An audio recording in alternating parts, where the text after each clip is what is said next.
पहला वचन।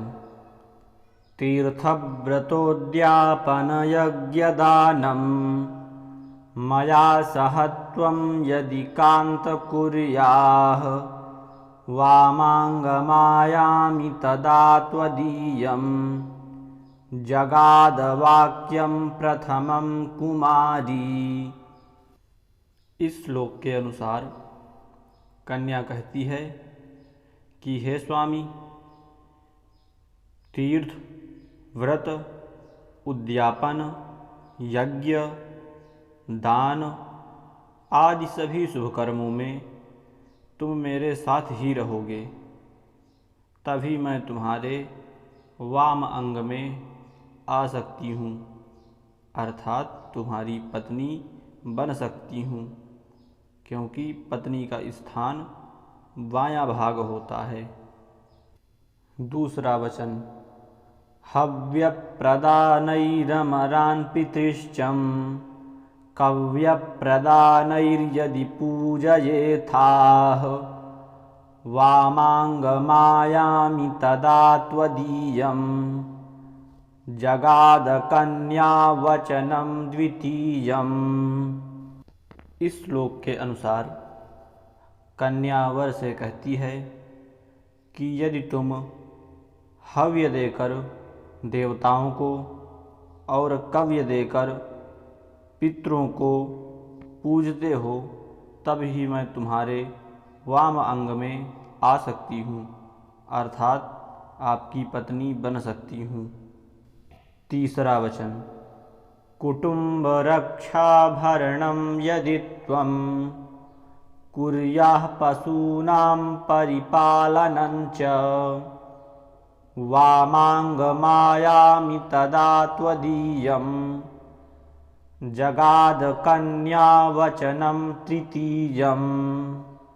इस श्लोक के अनुसार कन्या वर से कहती है कि यदि तुम मेरी तथा परिवार की रक्षा करो तथा घर के पालतू पशुओं का पालन करो, तो मैं तुम्हारे वाम अंग में आ सकती हूँ, अर्थात पत्नी बन सकती हूँ। चौथा वचन। आयं व्ययं धान्यधनादिकानां दृष्ट्वा निवेशं प्रगृह्यं विदध्याः वामाङ्गमायामि तदा त्वदीयं जगादकन्यावचनं चतुर्थकम्।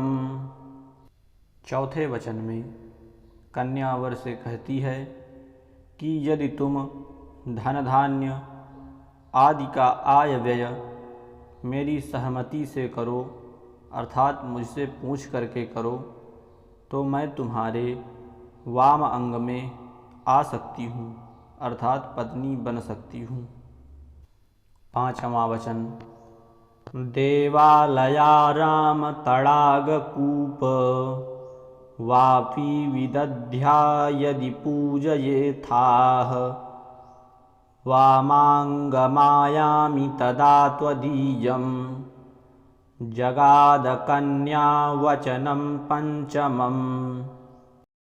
पाँचवें वचन में कन्या वर से कहती है कि यदि तुम यथाशक्ति देवालय अर्थात मंदिर, बाग, कुआं, तालाब, बावड़ी बनवाकर पूजा करोगे, तो मैं तुम्हारे वाम अंग में आ सकती हूँ, अर्थात पत्नी बन सकती हूँ। छठा वचन। देशान्तरे वा स्वपुरान्तरे वा यदा विदध्याः क्रयविक्रये त्वं वामाङ्गमायामि तदा त्वदीयं जगादकन्यावचनं षष्ठमम्। छठे वचन का अर्थ। इस श्लोक के अनुसार कन्या वर से कहती है कि यदि तुम अपने नगर में या विदेश में जाकर व्यापार या नौकरी करोगे और घर परिवार का पालन पोषण करोगे तो मैं तुम्हारे वाम अंग में आ सकती हूँ, अर्थात पत्नी बन सकती हूँ। 7वां वचन। न सेवनीया परिकीयजाया त्वया भवे भाविनी कामनीश्च वामाङ्गमायामि तदा त्वदीयं जगादकन्या वचनं 7। इस श्लोक के अनुसार 7वां और अंतिम वचन यह है कि कन्या वर से कहती है, यदि तुम जीवन में कभी पराई स्त्री को स्पर्श ना करोगे तो मैं तुम्हारे वाम अंग में आ सकती हूँ।